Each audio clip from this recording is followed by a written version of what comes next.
You're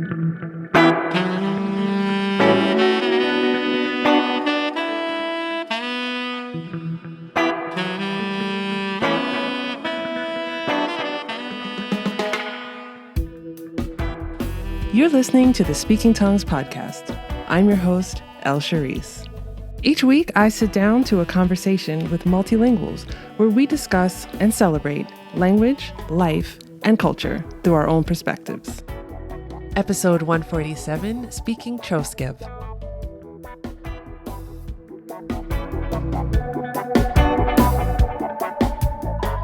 Welcome back to another episode of Speaking Tongues. I'm here today with Yulha. Yulha is a native speaker of an endangered language, Khroskyabs, from the Tibetan Plateau. She's been working on documenting and revitalizing her mother tongue since high school, and she's optimistic of her work moving into a positive direction. We are too. We're looking forward to it moving into a positive direction, and I'm so happy to welcome you to Speaking Tongues today, Yulha. How are you?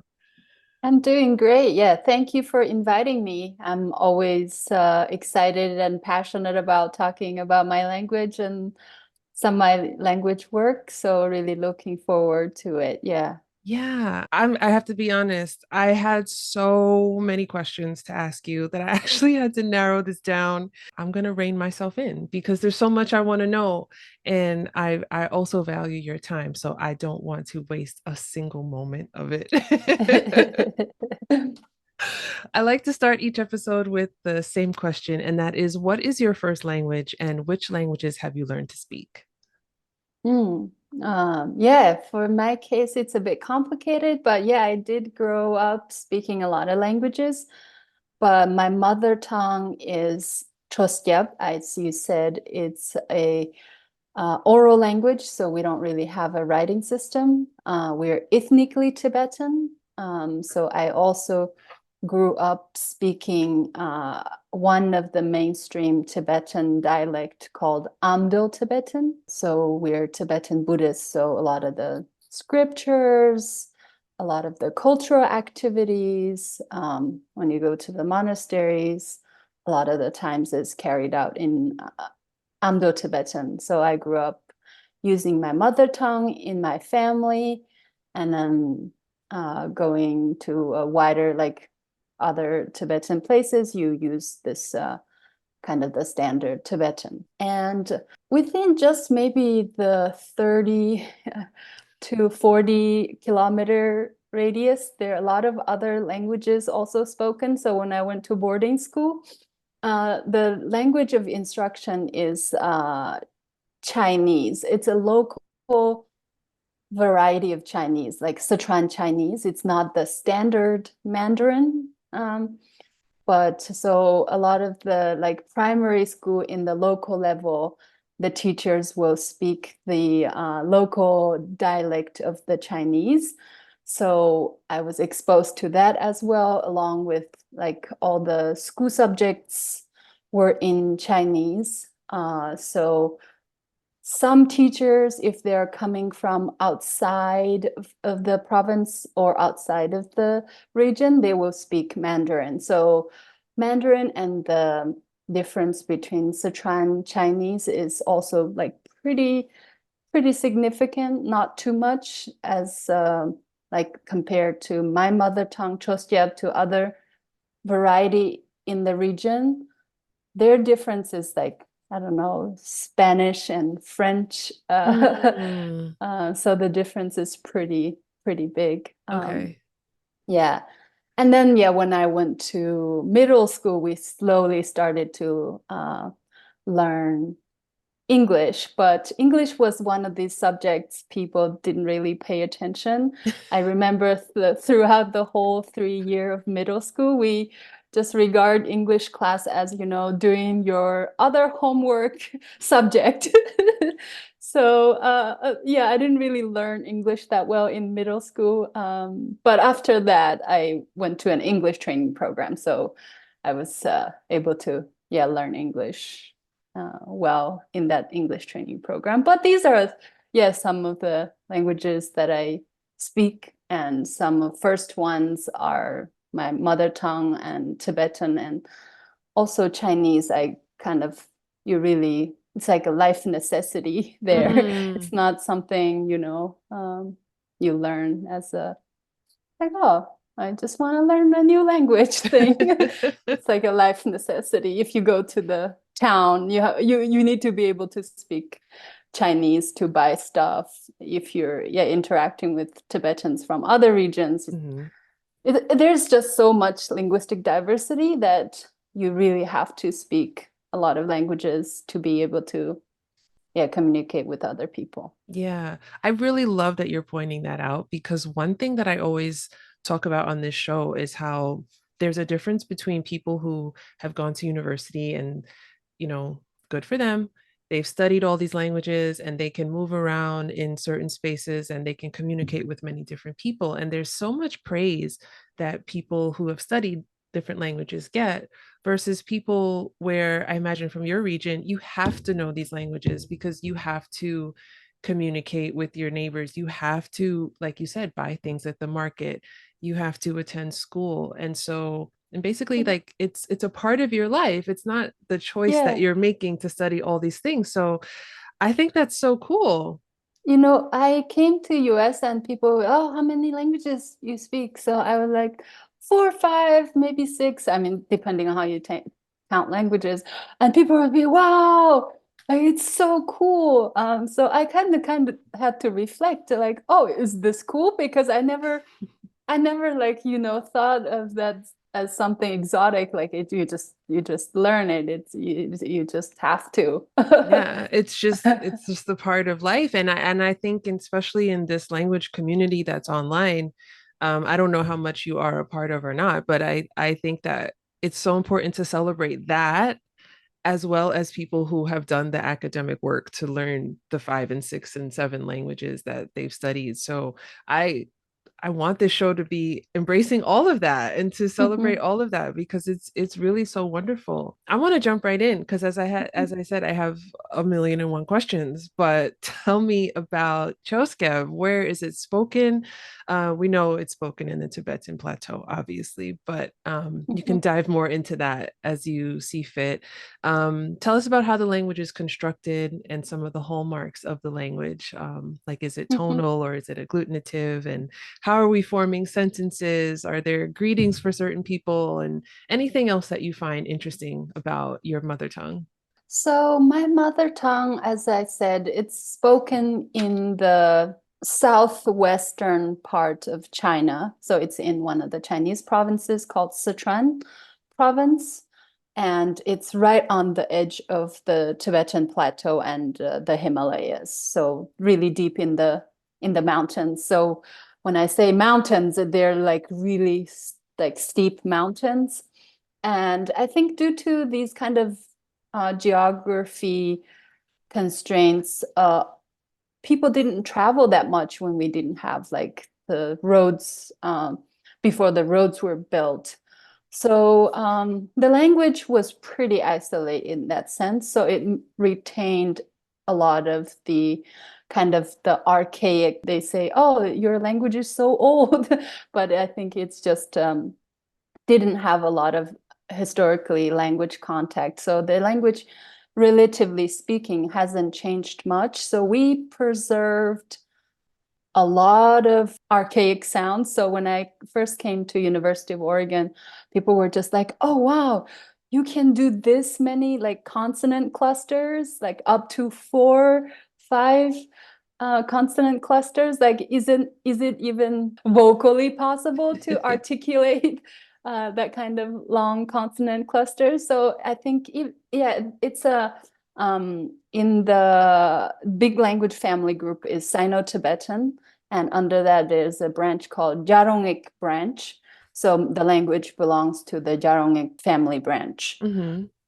And we're talking about just a few villages within that 30-kilometer radius I was referring to. The language is pretty conservative and it is tonal. So we do have lexical tones as well as grammatical tones. Lexical tones are not that, like, there may be 10 words that would have lexical tones, but the Grammatical tone is pretty like productive. We do this stem alternation. So the verb stem, depending on which tense aspect you want to say, the tone will change. Do you And have it's an a example of that?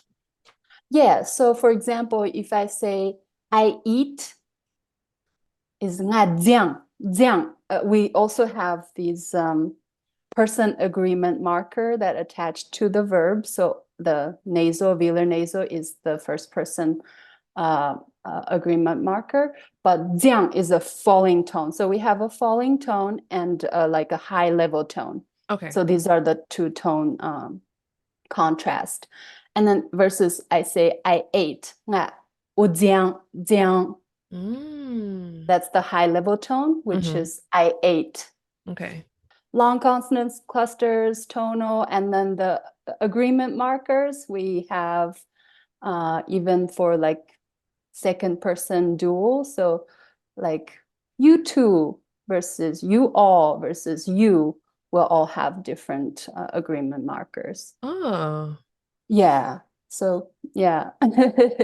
And like us two, and we also have inclusive we and exclusive we. So like when I say ng is not including you, but we two. Like we two are going to the party, but not you is ng. Avi. okay. Ng is like, oh, we all three are going. And it is also a highly agglutinative language. So we Okay. have really complex like verbal morphology, as I was kind of alluding. We have these personal agreement markers. We have a lot of prefixing, some suffixing. So that's how actually the long consonant clusters came to be. Is not like that we just love consonant clusters. They just, glued together. And when they're like, yeah, to some degree, that you just shrink the vowels and then you just have the consonants um, in the onset, like 4 or 5 consonants. We have like causative, autobeneficative, which is just mean like I am buying this piece of bread for the benefit of my own. Or for example, I'm buying the bread for myself is a better English term. But we have a little prefix, nasal prefix that just says, oh, this I'm buying the bread for myself, not for you, not for others. Uh, So it's just that prefix that would let you know that this is um reflexive, like it's about yourself, what yeah, you're doing for yourself. Okay. yeah.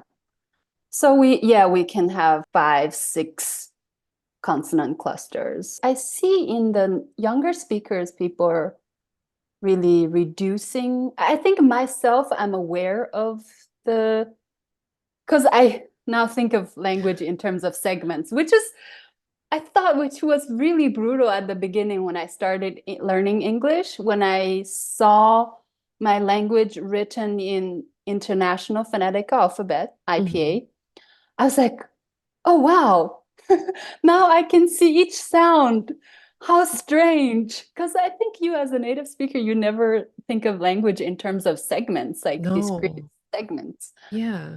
I still feel sometimes I'm like, I'm dissecting my own language. But I think I'm aware of this. Oh, there should be this consonant. So I'm hyper articulating. Hmm. But I see in a lot of speakers, they're like just really reducing all these consonant clusters because Yeah. it's just not very pleasant to say that many. Yeah. Yeah. It makes me wonder as you're living in the US and you're removed presently from where speakers of your language majority are.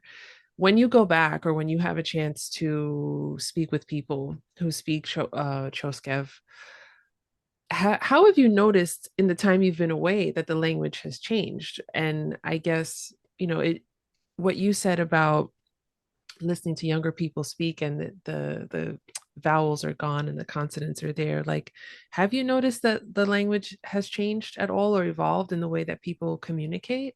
Like linguistically speaking, there's some phenomenons such as consonant cluster reduction and some changes, but those are hard to really hard unless I do some really extensive linguistic analysis. It's kind of hard to generalize, but kind of a broad uh, phenomenon is recent years there has been a lot of Tibetan language activists who are like, oh, we should speak pure Tibetan. And of Mm. course, here in like Tibetan is defined very broadly as anybody who's Tibetan. The monasteries, they have been sending monks to each village, like community like us, who are linguistically distinct from other Tibetan communities. So they send monks who will stay in the village during the winter for like a month or two. And they teach you specifically, they have developed this dictionary of all the new terms. For example, like coffee, vegetables that don't grow locally, which is almost everything, like tomatoes, um, Pineapple. yeah, all those terms, Hmm. like laptops, like all the new stuff that people don't have a term for.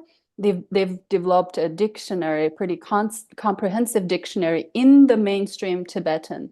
So the monks come to the village, they stay for a month or two, and they teach you those terms.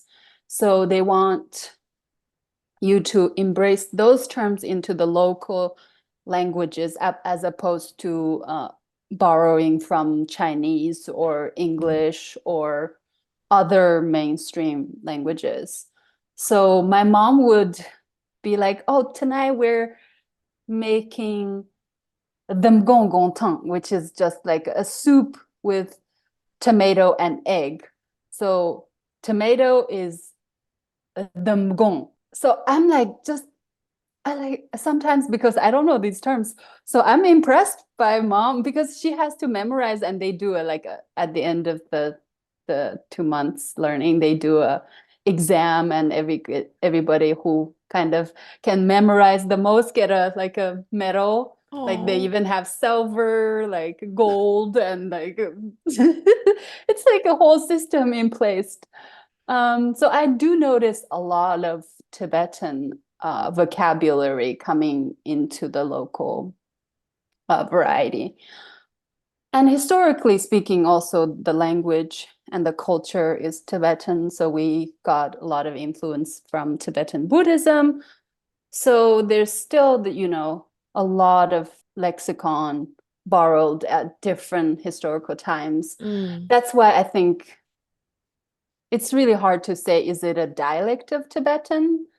Which the difference, if you say standard Tibetan versus my language, the difference would be much even greater than English and French. That was going to be my next question. Like, how far apart are the two? We're touching on the definition of language and dialect, and it's a really complicated actually question. The linguistic part of me, by profession, I'm like, they're mutually unintelligible. Like they're different languages, like Hmm. period.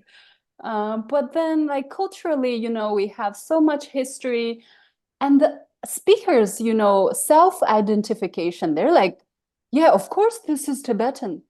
Like, what are you saying? I think all these has to come into consideration, and I think academics they don't care about that, especially linguists who are coming from outside. If you look at these language family trees, seldom they will consider like, oh, what's the speaker's preference of Right. what language do they want this to be a separate language or do they want to be like an independent language? I don't think they ever consider that. Hmm. So it actually creates a lot of problems, especially when I do this kind of work. People like a lot of Tibetans, they will question like, what's your intention? Like why?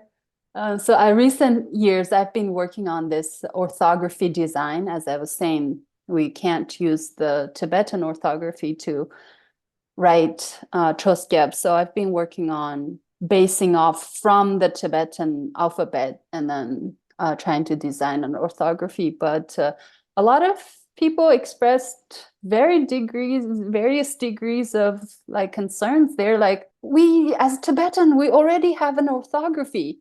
Like, Mm, why do you need to create a new one? Why it's so important? So I think addressing these kind of really pressing questions is much more harder than the orthography design itself. yeah. Because orthography design, I can just go into the phoneme inventory and then come up with the graphemes, and that's not extremely difficult. But like Mm, addressing these kind of social questions and people's concerns and people's preferences, it's much harder. That's been why it's going on for like almost 3 years, and I'm still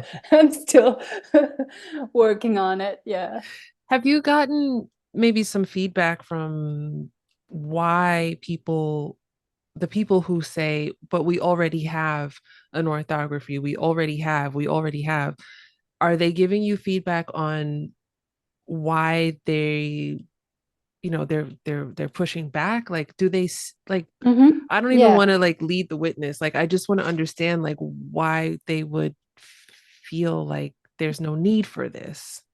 it's a very simple reason. Mm, The unity of Tibetan communities. That's okay. the underlying reason that you're like, oh, one ethnicity should only have one orthography, then you're trying to split us up. Because I think culturally we're right on the also, the border historically between the mainstream Han Chinese and the Tibetan regions. So yeah, I think growing up, I experienced a lot of these kind of like the Tibetan-ness question, because we're linguistically and geographically marginalized by other like Tibetan communities. Your community specifically being marginalized, and as you're talking and I'm trying to paint this picture in my head, Mhm. um I'm picturing a community that's surrounded by other communities, and then your community is looked upon a certain way. Now, I don't Mhm. know if that's true or not, but what I want to know, and I guess I want to dispel this in my head, is it specifically your community? Is it a group of communities that are similar to yours, or a group of communities that live in this one specific region where your community is? And what what is that about? Why is that happening? Mhm. I think it happens everywhere. I don't think this is unique in any sense. We have different layers of like you have the national language and then you have the ethnicity language in China. And then within this ethnicity, there's so much linguistic diversity, but they put under the rug. They're like, oh, we're all Tibetan. So the language that we speak is Tibetan. So these are, your language communities are edge cases where you're like somehow your language is slightly different, but we don't want to mention all those in terms of like creating this whole picture of Tibetan-ness. So I think that's the overall take. But the Tibetan Plateau has always like long been regarded as a monolingual region. Like you're Tibetan, you speak Tibetan.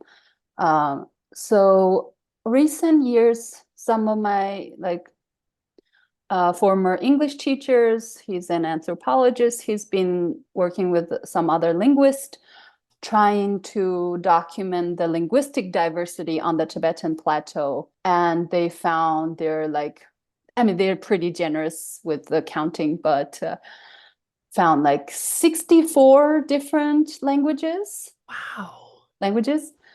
So it's just mind blowing to like think about. With all of these varieties that have been counted, in field work, How oh my God. I'm like overwhelmed. I don't know what to ask first. Did you notice this kind of variety as you were around these communities as you're moving through your region? Like did you Mm. notice that kind of like, okay, over A- here it's this, over there it's that? Absolutely. Even as a young, as I was saying, when I went to these boarding schools at local level, the valley next to you, it's going to speak another variety that if you had never prior exposure, you can maybe only understand like 10 words if you're speaking for like 30 minutes. So I think I didn't have, that kind of, oh, these are all different languages kind of Mhm, mentality, mhm, because we like all these pockets of people who speak very linguistically different languages or varieties, that because how as locals we differentiate between languages is, so we say our languages who are down in the valley are, we say farmers tongue, and people who are up in the mountains who are doing herding work, we call it nomads tongue. So we don't have names for our languages, but we have a kind of a broad term to refer to like these two different varieties. And the nomads tongue is mostly the standard Tibetan, which I was saying, the Amdo dialect hmm. spoken. As we're talking about oral tradition, what other kind of things are passed down in this way? Are they poems or folk tales and jokes? Because I love a joke. Uh, I think, yeah, a lot of different cold oral traditions. Mostly a lot of, when I was growing up, it was a lot of storytelling. I still vividly remember we would go to the neighboring uncle's house, and he would tell us stories around the fireplace. At the time, we even had open fire. Now they're all in these kind of stove Okay. situation, but we had open fire, so we would just really sit around the fireplace, and it was kind of like, it creates this very dark atmosphere, and sometimes, the storyteller will add some horror elements, and all the kids were like, oh, we jump onto him and like just grab him. Uh, and the storytellers also get very creative. I think that's the beauty of oral culture, is even if it's the same story, every storyteller will kind of add their own little twist or personalities or how they tell the story. So yeah, a lot of storytellings and a lot of proverbs. I think proverbs is probably the one of the second largest oral traditions. Hmm. Um, and then the book that I was working on when I was in this English training program, I documented a lot of these. So now when I go back and read some of my IPA transcriptions or my English, I'm like, oh, well, how did I wrote this way? But it's still there. All the things that I recorded are still there. But yeah, I think that was a really fun process for myself to even realize how much of a deep oral culture we have and how much I don't know myself. Mm-hmm. Because I just thought, oh, as a native speaker, or naturally you kind of like, oh, you just know these, but you don't. We have accounts of things that happened. For example, in the village, maybe about 100 years ago, there was this really powerful man who was very barbarian, and he just had a quite of a personality. He was just very direct and very aggressive. So there in the village, there are a lot of stories about him getting uh, into fights with villagers, ripping apart I think it was a goat or a sheep, I don't remember, but like just with his bare hand, he ripped apart a sheep. Oh my Like God. it was just like these kind of crazy stories. I'm like, oh wow.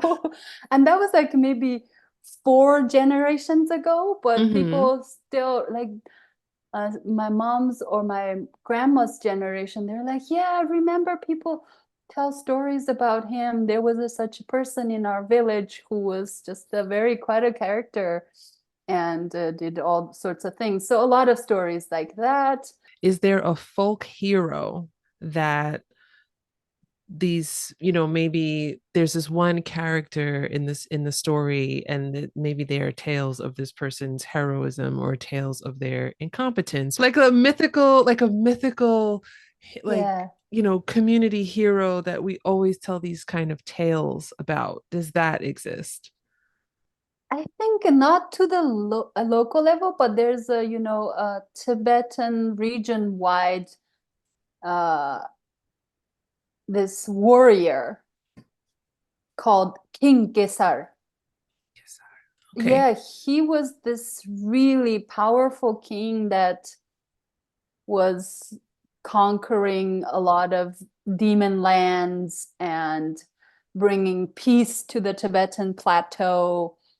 So there's a one episode of like it's probably one of the longest oral history accounts in the world or something. It's like his story is just really long. But there's one episode in the village that people tell about when he was once upon a time, the village was, controlled by this fire-breathing demon. Mm.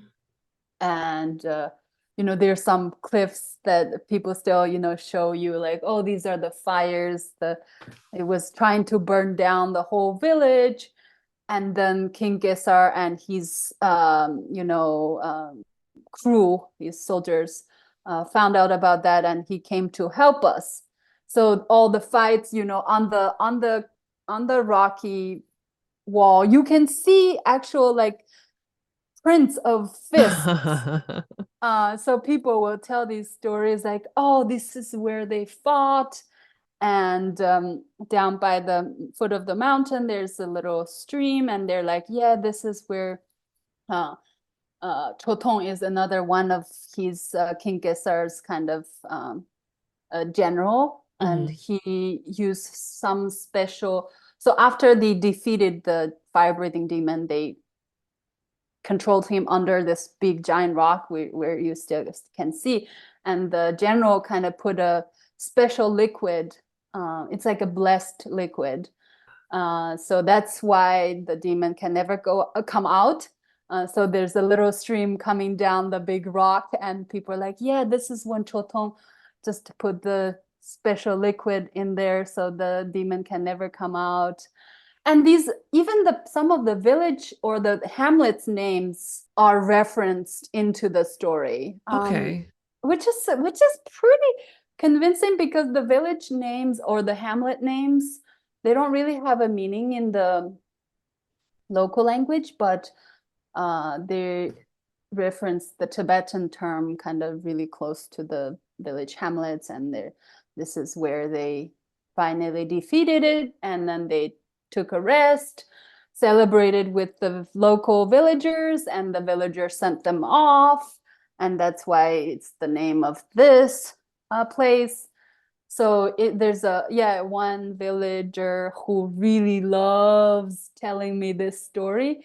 And every time when I go home, he's like, I found out, new landmarks of people like where they fought, and let me take you and take some pictures. So in my book, I have those Rocky Mountain that I was referencing, and some pictures of that as well. I love that. I love a But good he's epic tale. You talked about your book, that you a collection of proverbs that you collected, and I read a bit of it, and you know what I loved about it is that there were so many proverbs, and I don't think about proverbs a lot either. I feel like in English because it I know some people collect them, but I just never thought to do it. So Mm. then I notice them when I come across them. And I'm like, oh, I've heard this, or I haven't heard this before, or I've heard this, but with this variation and things like that. And what I loved about reading it is, as an English speaker, is how much we all have in common with everyone all over the world. Like, smart is smart, dumb is dumb, silly is silly. And it's amazing to me, being here in New York and reading so many proverbs from, you know, the mountains in Tibet, the Tibetan Plateau. And I'm like, oh, yeah, we would, you know, I wish I had written them down. I didn't, but some of them I'm like, oh, yeah, we would have said something like this, or especially when you explain what it means. And I'm like, of course, that we all have this shared human experience. So I'm saying this to say that I love that you've collected all of these, and I think that it shows how um alike we all are and how the human experience is so similar wherever you go. It's a great resource, regardless of if you think that, your translation was not what you would have done today. But I think, it's becoming all a part of the canon and things that people will definitely use as a resource going forward. Yeah, absolutely. I think that's when I think maybe one of my biggest life turning moment was when I started engaging in recording my own language and culture. It just brought me so much, like just shallowly, like confidence as a teenager. Because I think, as I was mentioning, as a teenager, you just try to fit in and you want to have everybody around you acknowledge your existence. And because of the linguistic minority, and sometimes I just felt like I was marginalized. But through this, doing my own little project and taking initiative, and then bringing it back and retelling to the classroom, to the foreign teachers at the time, they were just so fascinated. And their feedback just brought so much joy and confidence in me that I just like, wow, okay, this is it. This is what I want to do. Um, and also, yeah, part of is I just felt like, I knew everything about the little bubble place that I grew up. But no, I didn't know so much. Even the story of the village name, Siovu, how it came to be, it was related to that legendary figure where the soldiers, well, we had a big millstone where you sharpen your swords, Mhm. and Sio literally means like millstone. Okay. Siovu is just makes into a place, but they're like, oh, used to be, before we built these roads, there was a really giant stone, like a flat stone where people will mill their knives and like sharpen their knives and things like that. Because when I was growing up, I never saw that stone. It was demolished. So I lost that part of the history. Like, oh, what's the name of the village and what does it mean? So Mhm. yeah, just yeah, even learning that was just really like Yeah. powerful.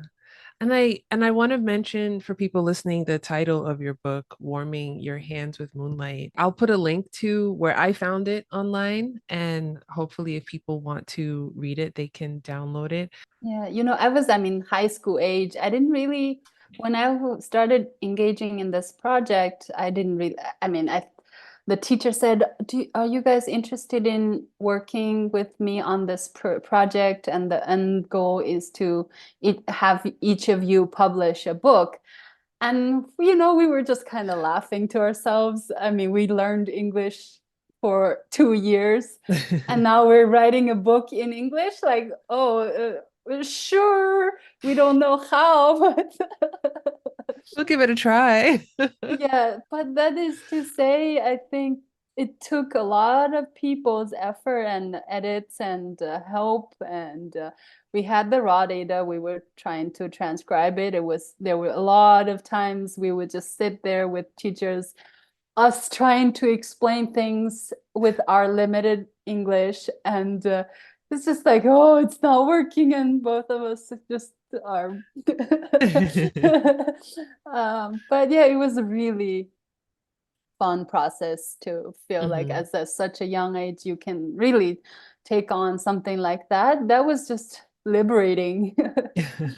Yeah. And what does it mean to warm one's hands with moonlight? Like what is the significance of that, and why did you decide to use that as the title?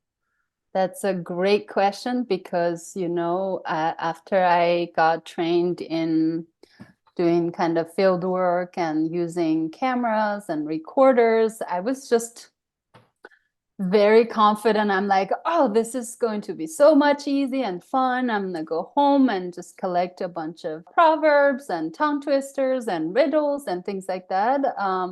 So I think when I got home one evening, I just like went to the neighbor's house. The uncle was doing some like construction work, and I didn't care. I was like just sticking my microphone. I'm like, oh, tell me some proverbs or folk tales or anything. And he said, Malo ngan kirgantas nelike yom tad yemnyat. Okay, asking me is like warming your hands with moonlight. What? That's the literal meaning. Figuratively, it means, oh, I might not be the best person to ask for proverbs or tongue twisters. Maybe he was busy, he knew, but he just, I wasn't paying attention to all my surroundings. It was just, I just, yeah, tell me some stories. And I was so annoyed. I went back home and I told mom, I'm like, oh, the neighboring uncle is so annoying. I asked him to tell me a proverb and he just said some nonsense, and I just came back. Mhm. And mom said, oh, what did he say? And then I was like, oh, "Ang kirgantas nilake yung tsad yemnyet." And she was like, oh, there's a proverb for you. That's a proverb. I, I was like, what? I was like in shock because I never heard of that and I didn't know. So I think that was a moment, especially when I reflected back. I was like, wow, I was so ignorant and I just kind of really thought I knew it all. I was just going to record it and record with just knowing everything. I never even like care to like, oh, what does it mean? Like, does it mean Mhm. anything? Like, Mhm. I just never had time in the moment to reflect on that. So going forward, it just became one of my, pillar for like, okay, like I just go as a native speaker, but with not taking things for granted. I don't assume things. I don't assume that I know things. I think, especially at the time, I think I only had that reflection when I started thinking about the name of my book. Mm. In the process, I even never had that much reflection. But when I think of, yeah, we were brainstorming about the name of the book, some silly, we were like, let's go to Seobu village in hand, or like just like some silly names. And then all of a sudden, I'm like, I know what I want my book name to be. Because warming your hands with moonlight, it just means, yeah, it's something, you're like, it's a humble response. And it just means you're doing something that won't give like a result or something like that. So it's Okay. initially, I had some concerns like, do I want my book to be named that? But I think the story, how I collected this piece of proverb was just like so inspiring and Mhm. make me even to this point to reflect myself like, okay, how much of my ignorance is coming to play this in this situation and not taking things for granted, and reminds me to Yeah. be like humble. So yeah, that's the story of the name of the book. I love it. It was the spark. It was the spark. I want to kind of pivot a little bit to something I thought was interesting when I was researching for this episode and I was reading an interview that you had done, another publication, and you mentioned in that interview, I think it was your thesis was about how space is encoded in Khroskyab language. Mm, And I think you only said that sentence in the interview, but I'm so curious, like, what does that mean and what is about and how did you study that? How did you, mm. observe that? So when I came to University of Oregon for my undergrad, I the advisor at the time, he's Scott Delancey, like he's like a pretty big in the Tibeto-Burman languages family. So he was really interested in my language. So I would work with him each week. I will write a little description with what I learned through the class and what I observe in the language. So I would each week we will just kind of like write a little piece of describing a linguistic phenomenon in the language, and this was kind of came out of that. And we noticed this very intricate system of encoding motion events. So like doing things and going to places. We have different levels of linguistic structure that allows you to talk about that. And the most interesting part, the one that I focus on in my thesis, was these sets of prefixes that tell you the direction where you're going. Hmm. And these are going like upstream, downstream, across the river, on the, like we have a really special one is across the river on the sunny side versus across the river on the shady side. I love Because I that. was telling you the mountains and the valleys are like this. Yeah. So the sun comes out east. So only one side of the mountain gets the sun. And the vegetation, all the livelihood practices are all different from sunny side versus shady side. Side can retain water more, so they have bigger trees. On the sunny side, you have like more like bushes and like shorter shrub type of things. Anyways, so these two sets of prefix kind of allows you to like, oh, I'm going to the sunny side across the river. It's just one little prefix that will tell you I'm going to the across the river on the sunny side. I'm coming to the across the river on the shady side. So these are, I mean, every language has system of talking about these kind of space and orientation concepts. But what's most intriguing about this phenomenon is we make these prefixes obligatory.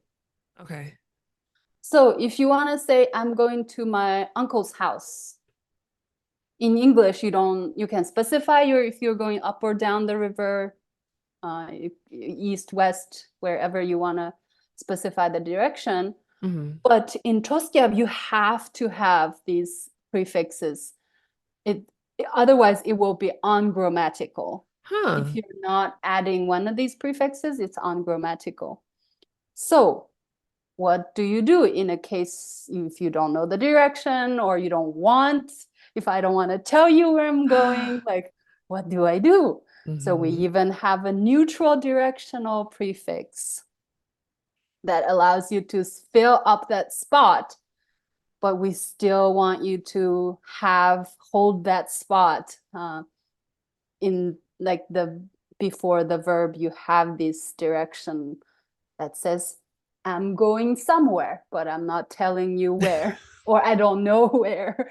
Um, so I think that's just very interesting to, as we were mentioning the linguistic choices, I don't think these are really, conscious choices, but like the collective choice of which linguistic phenomenon you try to magnify or you try to make it obligatory, which I think tells a lot Mm-hmm. about the community, the place that they live in, all of that. So I thought it was a really, yeah, interesting phenomenon that. Absolutely.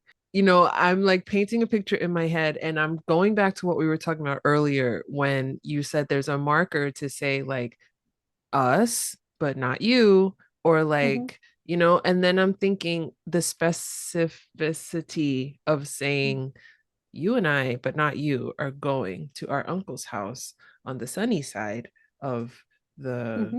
the and I'm like I'm putting it together in my head and my brain is exploding and I love this so much. Yeah, I think, yeah, that's the most, fun part of being a linguist. I think you are able to see the linguistic parts that does that. Because I think linguistic work is not a natural thing. You don't examine language to that degree, and a lot of times it's pretty boring. But when you find phenomenons that might be able to tell a story, or like, I don't know, it's like interesting, um like a larger picture. I try not to do that, but I think it's always easy for me to put that linguistic phenomenon into some situation or into some hypothesis or into some theory. Then I Hmm. just feel like I'm making use of that. Otherwise, Right. just I think maybe I'm not linguistic key enough that I can never get interested in just the pure, the linguistic phenomenon. Hmm. I'm like, okay, so what? What does that say? I would love to talk about culture and a little bit about what people are doing out there. And when you and I spoke earlier, and you told me that you grew up um, in a yak herding family, I pretty much fell off my chair because I think that that's awesome. And I want to know everything about herding yak that you could possibly fit into like a few minutes because I've never ever been around a yak and I've never met anyone who's had this upbringing. And I just am so fascinated and I want to know so much about it. And Yeah, it's very interesting. I mean, yeah, I was born in a tent, and these tents are, the made from the yak hair. So you make the yak hair into threads and you weave it and really tight. So these are like, I think growing up in my memory, they were really comfortable, and they were like in the summer, they're kind of breathable tents. Mm, Unlike nowadays, I think people don't really do yak hair tents anymore, or now altogether, like herding culture has been really fastly disappearing. But I just loved, when you lie down in the yak hair tent. Sometimes when it rains, you can feel a little bit of mist coming onto your face, and you can still feel that you're in the nature. But nowadays, like those synthetic, like I don't know, made tents, you're just either toasted inside. I gotta, oh, because we make fire inside the tent. So some days you're just like really hot. When it's cold, it's really cold. yeah. Uh, but still, people, it's a lot of work to make, harvest the yak hair and then make them into, threads, and then weave them piece by piece, and then you stitch it. It's a Hmm. very labor intensive work. So people don't do it anymore. But I think I loved uh, being in the tents. How And yeah, big how big are the tents? so the tents can be like it can be any size, but Okay. mostly the family members will range from maybe 4 to 6 people. Okay. So that's your living room, your everything, Okay. your bedroom, and there's space for like sleeping. And during the day, you roll up your bed or everything so you can move around and do your stuff. Hmm. But it's pretty spacious. Yeah, Okay. yeah, it's pretty big. As far as celebrating as a community, what are we celebrating? What are some things that we look forward to each year or each season that people get excited about? Hmm. I think when I was growing up, one of the biggest anticipation of celebration was this right before the Lunar New Year. There's a kind of monastery-led activity. So they do like almost like 6, 7 days of chanting for the safety and prosperity and health for the entire village. So they do that chanting. And at the end of the chanting, which we most common people are anticipating the most, where these monks do a wearing mask dance. You can say Tibetan monk mask dance. So these are like really, scary looking Wow. like masks. Some of them, there's one show that they have they're kind of like Joker figures. They will, tell jokes, may entertain the audience, and kids get to wear their new clothes, get to buy snacks. So that was one of the major celebrations that I just, when it finished, I was like, oh, what next year, what they're going to do. What are typical snacks that people buy or typical foods that people make around this time for one another? I think buying is just mostly the same thing that you can buy in a store, but like traditionally people make, like as I was saying, that you can grow some crops in the valley, like we can even grow some corns. So we make some popcorns, and then we make pea popcorns as well.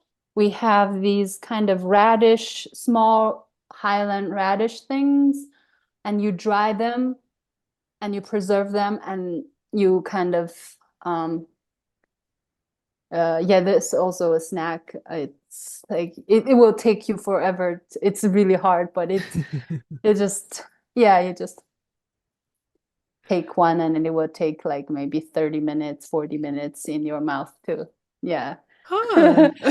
chew on and dissolve. Yeah. So what's next as you're working on revitalizing language revitalization and language documentation? What is next for Khroskyabs? What's Mhm. next? And I guess where do you hope things will go, or where do you presently see things going for the language?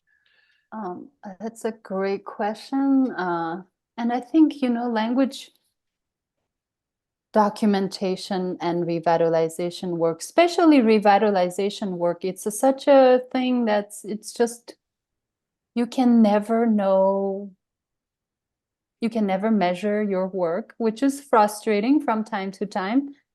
You just put your work and time in. I make lots of mother tongue videos.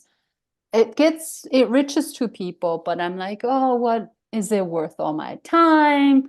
What impact does it have? All the Sometimes I just have to question a lot of those. But something that in the next a few years that I want to focus on is really trying to make a community of people who want, like wholeheartedly want to do this type of work. I think I was never able to form a group of people who are like genuinely interested, because I think a lot of the native speakers, they acknowledge the importance. They give you support, but I think a lot of them, they have their own lives going on, and a lot of these work is volunteer work. So people are like, "Oh, you go do it. You got this." but I was never able to, really form a strong community that where I feel like I can move together and plan together. So within the next few years, I think I really want to focus on creating that kind of community within my own community, and then expanding to some other communities nearby as well. As I'm doing my master's degree here at University of Washington in computational linguistics. Go Huskies. Uh, Yay! Yeah, I think one of the primary reasons for me to choose this degree is, I think one is noticing, the two polar opposite take on technology when it comes down to like doing language and cultural revitalization. People either just like, oh, this is the root cause of our language and cultural loss. Why are you engaging that? Hmm. To other extreme, which is like, oh, technology will save the language. Mm. Like when you nowadays a piece of technology, if you read a title, they're like, so and so this piece of technology is saving the language. Technology doesn't really save languages. So it's very misleading. So I'm trying to, explore things that it can help potentially. Especially, I think even as a community members, I can never prescribe anything that would just work or will get embraced by the communities. Because I think throughout the years, I would see so many great initiations, like whether that's a language learning app or a website that has information about this community. It just it seems like they disappear when I try to click on the app next time. They're like, oh, this is not available anymore. So it's the Hmm. sustainability of this kind of project is not that good in my experience. And then probably due to various reasons of like people just want to create a piece of technology. They don't know if it'll help or not. They don't really Right. engage with the community. Hmm. They're like just, oh, this is a good idea. But then like, is there a way to maintain that Right. app and like how it's going forward, how we going to use it? I think there's not much of that kind of long-term commitment, Hmm. which leads to, yeah, this kind of disappearing, or people like start not trusting these kind of initiatives. So kind of want to explore all of that and see how we can actually best use technology for endangered languages and communities. I think it's great that you're exploring that and Yeah. you're studying that more. Do you have a website or something where people can keep, people can follow your work or people can get in touch if they want to, if you want to mention something like that? That's a great question because I've never really set up a website. I just posted some of my mother tongue videos that I mentioned onto my YouTube channel. I don't really actively maintain it, but there's some really nice 5 video clips that I made when I was at University of Oregon. And a lot of my work I've been maintaining this Chinese social media WeChat kind of public account. That's kind of my main where because due to my, target audience, Mm, um, I maintain that pretty actively, but those are in Chinese and Tibetan and in the local language. So I'm not sure if it's accessible here, two, how helpful that would be. well, just so But you know, this show is listened to on 6 continents and in over 170 countries. So if you do want to share that, and there are people who Mhm. I have Chinese listeners. I have people listen to the show and, For yeah, for sure. I would love to. And the other way to maintain a contact, or if you want to, you meaning the audience, if there's anything that they want to share about their work, if anything resonated with them.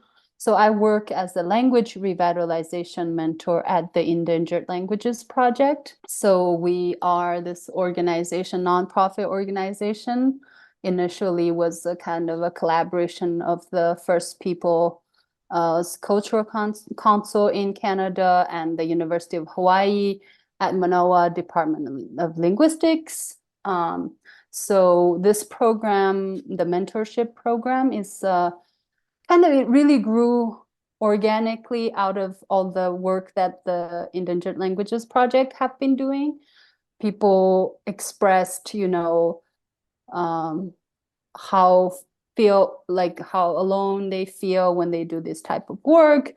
They wish they can share their experiences and they can get some support and guidance, where to start, how to do funding, how to develop orthography, or just want to share what they have been doing so far and some concerns or anything. So this is a free one-on-one mentor session we have 4 mentors, and 4 of us, we speak 11 languages. So you can make an appointment in any of the languages that we speak: English, French, Spanish, Irish, Catalan, anything. We're always there. We schedule appointments, and we just would love to talk to people who are passionate about doing this kind of work and thinking about where to start, or people who have already been doing work and just want to connect it to resources and people and things. So we do that kind of, yeah, That's mentor session. fantastic. That's so fantastic. I'll add those links into the show notes for this episode so that people who are looking to talk with someone or to learn more about Choskyev, they can see your content and they can learn more Yeah, right away from those links. absolutely. Yeah. This conversation, I'm leaving a lot of questions on the table, and I know we're already over time, but I want to say thank you so much for talking with me about your language, about your culture, about all the work that you've been doing and your fellow researchers have been doing, and the history and the folklore and the popcorn and everything that we talked about in this conversation. I had such an amazing time learning from you, and I just thank you so much, Yulha. Thank you. Yeah, thank you for providing this platform. I think, yeah, I just really love sharing about some of limited work. I feel like I should be doing more always. It feels like you are. There's always, I'm doing very minimal work, but being very vocal about what I do. Sometimes I like, do I need to be? Do I need to say I'm doing this? And because I think I'm from a culture where you don't do that. But now I'm like kind of being westernized or Americanized enough that I feel pretty comfortable about talking about things that I do. And the work you do is amazing. And I have to tell listeners, when I Googled your language, I was researching before this conversation, and I Googled the name of it, and every single hit that came up, you were a part of that. So to me, that says that you are doing an incredible job, and you have so much more ahead of you. So I really look forward to seeing more of your work out there. And I'm really happy that we had this conversation. Yeah, it's been a pleasure. Yeah, thank you. Thank you for having me. Yeah. Absolutely. I like to end each episode on the same question just to have a little bit of fun. Do you have any jokes, popular sayings, tongue twisters, cool slang words, idioms, words of wisdom, or words of advice in Hmm. Choskev to share and to teach us? I was saving my warming your hands with the moonlight for that, but I think I shared that already. So can I go back to that? Yes, but you know what? We did not learn how to say it in Choskev. hmm So so if you want to yeah, share that, you can definitely do that. for sure. So just the phrase warming your hands with the moonlight is sneuke. Yomsat. Snail is the moon. K is like to the moon. Yomsat is hand warming. So to the moon we warm hands. Okay. Snail K. Yomsat. Snilleke. Yo. Yo. Umsat. One more time. Umsat. Chat. Umsat. That's where Ooh. all the stacking of the consonant. Umsat. So there's a F squished in between the There's nasal an ends. F. Oh my There's goodness. a F. That's why. Okay. Umsat. Well, let me just tell you the fact that I got the first part of it unproblematically, I'm Yeah, excited about. So I can take the pain on this one for my tongue not knowing where to go. yeah. So the thought, the nasal part at the beginning is the one that I was mentioning about the auto-benefictive, which is a linguistic term, but basically means for the benefit of oneself. Okay. So you're warming your hands because you want to warm your hands. Warm So it's a yourself. benefit. Yeah. Right. Okay. Uh, So that's a nasal. N, I can't N do at the nasals. beginning. Yeah. Mm. N and then F and then C and A vowel is odd. Mftad. It's a very short, like mftad. Mstat, Yeah. mstat, mstat, Yeah. Mftad. mstat. Yeah. That's pretty good. I'm pretty Practice, impressed. Yeah. practice is necessary. Sne leke yo Yo. Uh-huh. mstat. Yeah. Mftad. You got it. You. I appreciate this so much. I really, really do because um I don't know how to make these sounds and it's so important because I think I want to see something like three consonants in a row and I don't want to be afraid of that. And I feel Yeah. like a lot of people, especially English speakers, would say, I'm not going to try that. I don't even know what that is. But no, that's not acceptable. You have to try. And Mm. it's not because you're stupid that you can't say it. It's just because your mouth isn't trained yet to do Yeah. that. So Mhm. that's why I say this is going to need some practice from me. And I really appreciate your patience for helping me get it right. For Or sure. And next time we can do 4, 5, and 6. We can have up to 6 I consonants. will be ready. I'll be ready. Just as long as you can be patient, I will try. So For sure. Yeah, for sure. thank you so much again, Yulha, for this conversation. Before I let you go, your community, when you've been speaking to someone for quite some time, maybe even about 29 minutes too long, you've been speaking to someone for quite some time, but it's time to go your separate ways. What is the best way to say goodbye? Bye is just like Dani. Donnie. Uh-huh. Dani means, yeah, just like kind of same along with like just walk slowly or Oh, go slowly or I love that. everything is slow in the village. So it's Oh, just like you go extra slow, go slowly. go slowly. Donnie. Yeah, Dani. Donnie, Yulha, thank you so much again, and I'll be talking to you soon. Sounds good. Yeah. Bye. Bye for now. New episodes of Speaking Tongues are available every Monday, 7 a.m. Eastern Standard Time. Don't forget to subscribe to our YouTube channel and to like and share episodes with other language lovers like ourselves.